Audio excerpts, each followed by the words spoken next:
اللہ کے نبی صلی اللہ تعالی علیہ وسلم ارشاد فرماتے ہیں قیامت کے دن ابن آدم یعنی ہر انسان، کوئی انسان کے دونوں قدم ہٹ نہیں سکیں گے اپنی جگہ سے. جو محشر کا میدان ہوگا، میرے آقا صلی اللہ علیہ وسلم فرماتے ہیں لا تزول قدم ابن آدم، پورے انسانوں میں سے کسی انسان کے دونوں قدم ہٹیں گے نہیں اس وقت تک حتی یسأل عن خمس، جب تک کہ اس سے 5 چیزوں کا سوال نہ ہو جائے، جب تک کہ اس سے 5 چیزوں کے بارے میں پوچھ نہ لیا جائے. وہ 5 چیزیں کیا ہیں؟ یہ ترمذی شریف کی صحیح حدیث ہے.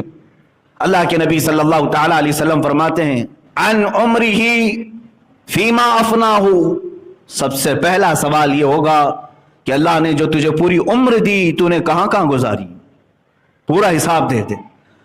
وعن شبابہ فیما ابلاہ، دوسرا سوال، حالانکہ عمر میں یہ ساری چیزیں آ گئی تھی لیکن پھر خاص ایک سوال یہ کرے گا رب تعالی فی ان شبابہ، تیری جوانی کے بارے میں پوچھا جائے گا.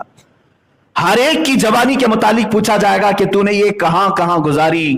اور تیسرا سوال وعن مالہ من این اکتسبہ، اور اس کے مال کے بارے میں پوچھا جائے گا کہ کہاں سے حاصل کیا تھا. وفیما انفقہ، اور کہاں خرچ کیا، یہ چوتھا. اور من علم او کما قال النبی صلی اللہ علیہ وسلم، جتنا اس نے علم حاصل کیا اس پر کتنا عمل کیا تھا. یہ 5 سوالات جب تک نہ کیے جائیں ہر انسان سے کوئی وہاں سے ہٹے گا نہیں. سب سے پہلا سوال عمر کے متعلق ہی ہے. کیا ہمارے پاس ان 5 سوالات کے جوابات تیار ہیں؟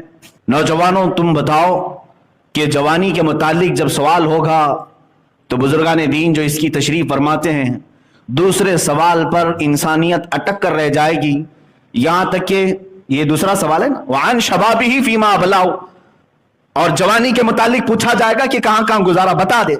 اب بتانے کے لیے جب شروع کرتا ہے جوان کہ میری جوانی شروع ہوئی تھی 15 سال سے، اور جب بتانا شروع کرتا ہے بزرگوں نے تشریح میں لکھا کسی کی جوانی کا حساب دے دیتے 200 سال لگ جائیں گے لیکن اس کا حساب ختم نہیں ہو رہا ہوگا. 200 سال کا عرصہ گزر چکا ہوگا. بعض اسی سوال میں اٹک کر کے 300 سال 400 سال کھڑے ہو چکے ہوں.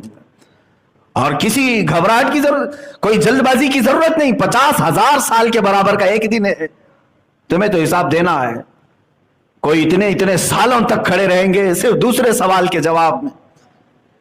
ایک عمر کہاں گزارا، دوسرے اس نے اپنا شباب، اپنی جوانی کہاں بتائی.